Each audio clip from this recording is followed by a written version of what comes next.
आप अगर कपटी हैं, छली हैं, बेईमान हैं, प्रपंच हैं, जैसे भी हैं, झूठ बोलते हैं, निंदा करते हैं, चुगली करते हैं, गलत काम करते हैं, तो भी मेरा निवेदन है शंकर के मंदिर जरूर जाओ, शंकर की कथा में जरूर बैठो। क्यों? एक मंदिर के दरवाजे पर लिखा हुआ था, अगर आपका मन गंदा है तो मंदिर जरूर आना, मंदिर जरूर आना। किसी ने पूछा, गुरुदेव ये मंदिर के दरवाजे पर लिखा है कि मन गंदा है तो मंदिर जरूर जाओ, उसका कारण क्या है? हमने कहा कारण केवल इतना सा है, बच्चा नाली में गिरता है, बच्चा धूल में गिरता है, बच्चा रज में गिरता है, बच्चा कीचड़ में गिरता है तो पड़ोसी साफ नहीं करता।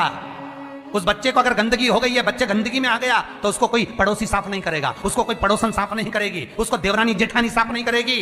बच्चा अगर कीचड़ में गिरा है तो उसको उसकी मां और बाप ही साफ करेंगे। उसी तरह मन गंदा हो गया, चित्तवृत्ति खराब हो गई तो मेरे ये बाप के पास जाना, मेरी ये माता के पास जाना, और ये मेरा बाप, ये मेरी मां तुम्हारी जीवन की गंदगी को समाप्त कर देंगे। दुख आया, तकलीफ आई, कष्ट आया, रोग आई, बीमारी आई, तकलीफ हुई है, कहीं मत जाना, ये मेरे माँ बाप के पास जाना, शंकर और पार्वती के पास, उमा महेश्वर के पास जाना, ध्रुमा ध्रुमावती के पास जाना, कमल कमला के पास जाना, तारा तारेश्वर के पास जाना, भोले शंकर के पास जाना।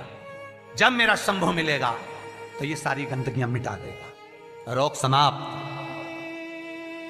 अकाल मृत्यु वो मरे जो काम करे चंडाल का, काल उसका क्या बिगाड़े जो भक्त हो महाकाल का। वो देगा, छप्पर फाड़ कर देगा।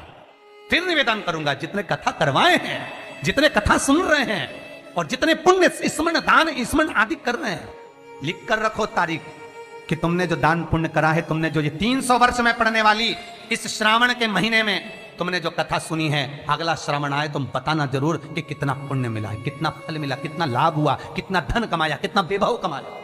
तुमने तो केवल कुबेरेश्वर महादेव के लिए दिया, तुमने तो केवल वृद्धाश्रम के लिए दिया, तुमने तो केवल गौशाला के लिए दिया, पर उसका पुण्य तुमने कितना कमाया, उसका लाभ कितना मिला। और मुझे बताना जरूर, फोन करके व्हाट्सएप पे लिखकर भेजना कि हमने जो करा था अगले साल यही तारीख, यही श्रावण का महीना, फिर याद कर कर बता कि मिला कि नहीं मिला, 4 गुना हुआ कि नहीं हुआ। वो शिव है, शिव शंकर है। वो तो मंदिर के बाहर निकलने वालों को तार देता है साहब, मंदिर के बाहर निकलने वालों। कितना सुंदर है।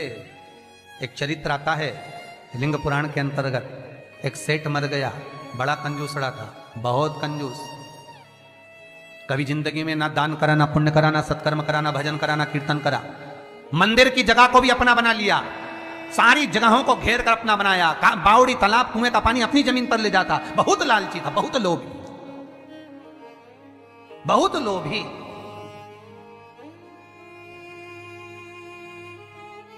बस उसने अपनी पत्नी से एक बात कही थी कि मैं मरूं तो इतना सा करना, एक इतना सा काम करना कि किसी शंकर के मंदिर के बाहर कचरा पड़ा हो, धूल पड़ी हो, मट्टी पड़ी हो, उसको लाकर मेरे शरीर पर डाल दे, बस, और कुछ मत। पत्नी हमेशा पति से कहती थी तुम कभी दान पुण्य नहीं करे, इस गांव में तुमने कोई अच्छा काम नहीं करा, तुम्हारे शरीर को उठाने वाला तक नहीं मिलेगा, बच्चे हैं नहीं, तुम्हारा अंतिम संस्कार कौन करेगा। पति कहता है बस तुझसे जो कहा वो करना, और कोई दान नहीं, कोई पुण्य नहीं, कोई सत्कर्म नहीं, कुछ भी मत करना। पैसा जोड़ जोड़ के मर गया। इतना सा कह गया, मरूं तो मंदिर के बाहर, शंकर के मंदिर के बाहर की मिट्टी, रज, कचरा शरीर पे डाल देना। कोई गांव के लोग नहीं आए महाराज, पत्नी गई, केवल मिट्टी लाकर शरीर पर डाल दी। लिंग पुराण कहती है भगवान शंकर के गण स्वयं नीचे आए, गांव के लोगों का रूप रख लिया, उसका अर्थी तैयार करी, शिवधाम अर्थात शमशान लेकर गए। तो पत्नी पूछती है तुम कौन हो? गांव के लोग तो आए नहीं, तुम हो कौन? शिव के गण कहते हैं भगवान ये तुम्हारा सेठ है ना, गांव में दान नहीं करता था, बाहर दान करता था, हम बाहर से आए। अच्छा, मेरे पति को शमशान तक ले चलो। ले गए।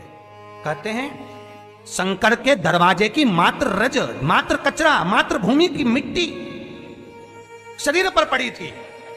शंकर शमशान के दरवाजे पर खड़े होकर उसका वेलकम कर रहे थे, स्वागत। कि पूरी जिंदगी भले तूने नरक बाड़े में निकाली, पूरी जिंदगी भले लूटने में निकाल दी, पर अंतिम समय सुधार लिया।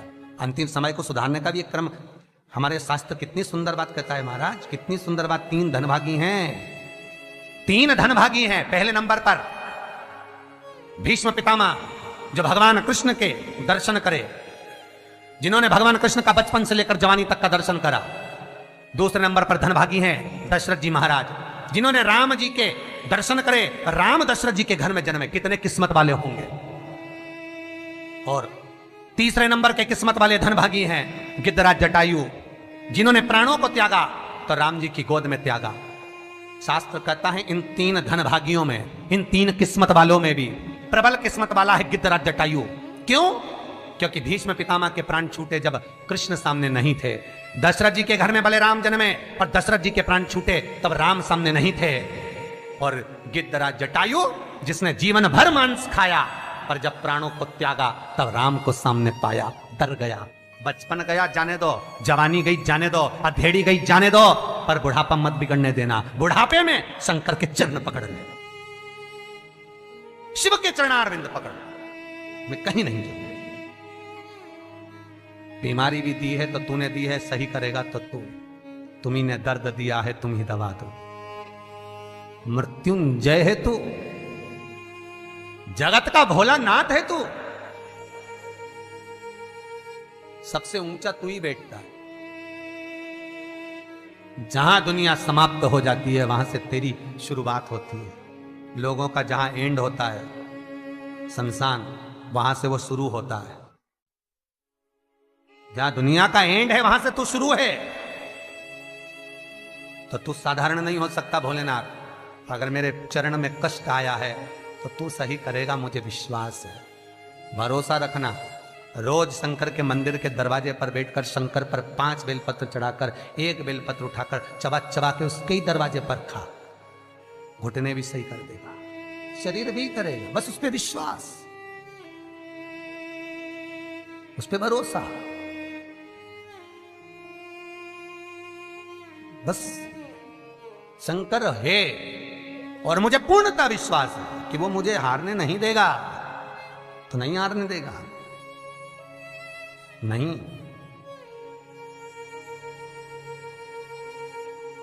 वो जीतने का लक्ष्य तत्व शिव ही दे सकता है, दूसरा नहीं। शंकर के सिवा कोई नहीं हो सकता महाराज।